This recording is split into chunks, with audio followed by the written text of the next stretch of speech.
take me to your leader. No, I did have one DMT trip way back, like maybe the second or third or fourth way back, where it was completely different. It's the only one I've ever had like that, and it was completely different. And the way I put it to myself was the big people were home.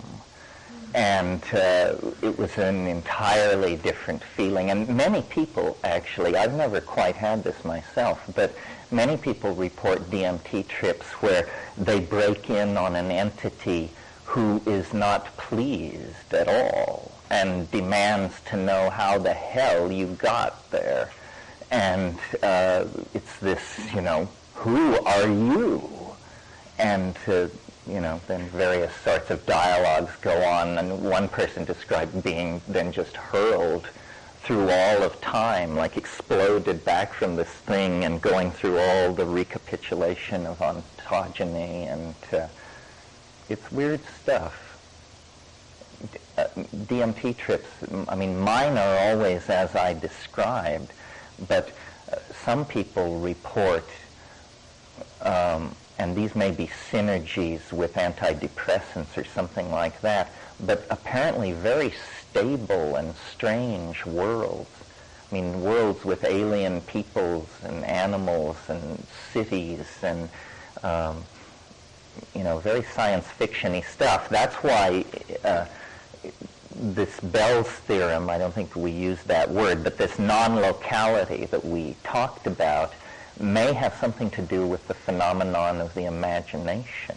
Like, it's occurred to me over the years that what we call imagination might simply be hyperdimensional perception, and you're actually seeing worlds and places that truly exist somewhere scattered through the galaxies like grains of sand, but no place you will ever contact or visit in the flesh, but that the data is somehow present. There seems to be some kind of tuning thing that needs to go on. Possibly with technology. I had a really weird experience years ago. I took LSD one evening with a bunch of people, and it was fairly casual and social, and smoked a bunch of weed, and this went on for a couple of hours, and it didn't really ever seem to come on, and it just seemed to be very light.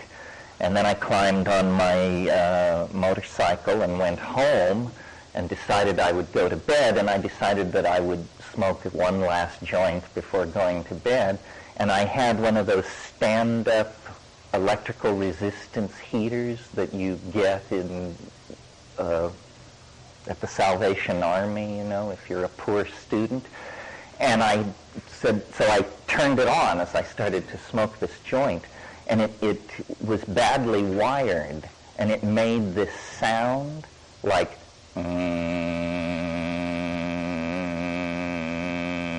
and as I began to listen to this sound, I went to lizard land.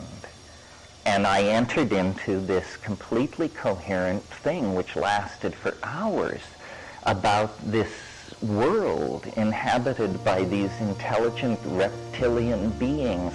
And we went through their art, their history, their theories of jewelry making, their philosophy, their polity, their science, their religion, their fashion, and it was like endless stuff about this very specific reptilian world.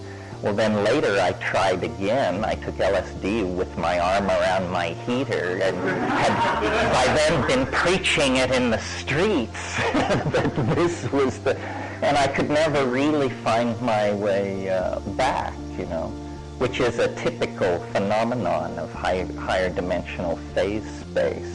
Ralph taught me, doing the reverse of what you did doesn't steer you back to where you started. You have to find your way forward through the matrix.